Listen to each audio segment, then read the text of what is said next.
So basically, a lot of these ties are like 15, 18 years old. And years ago, when I was working in Detroit, wider ties were in fashion. That's what the style was.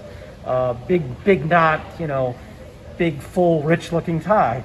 And a lot of my ties were not that wide. So to make them look wider, I would, instead of buying all new ties, I'm not going to do that. I would tie them very close to the widest part of the ties. In other words, shorten this part up here. Well, that would leave this long tail. The back part of the tie would be hanging down by my thighs, down here. It looks ridiculous. So I cut those things off. I said, I can't have this, I have to cut this off because it's hanging below my suit jacket, right? Looks nutty. So I got the good-looking part up here on the tie, but I got this long tail hanging down here. So I cut all of them, and it's like, I don't know, 50 ties that I did this to. And now the style is back to very thin ties. So now when I try to tie that tie the way it's supposed to look, there's no little tail left at all, so I cut it off. So I got this little stub sticking up here someplace.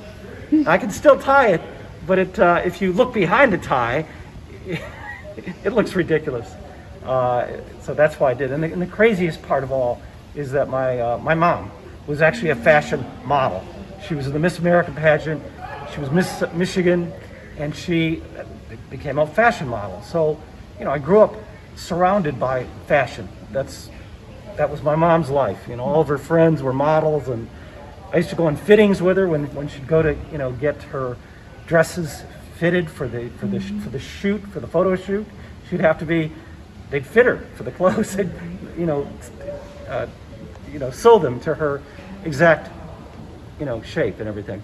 And so I used to go with her actually in those things sometimes. So my whole life I've been around fashion, and I care about it. I care about the way it looks. So now I have these crazy looking ties. I'm not going to throw them away though, because I still like them. So that's why I cut the end of my ties off. Isn't that the stupidest thing you ever heard?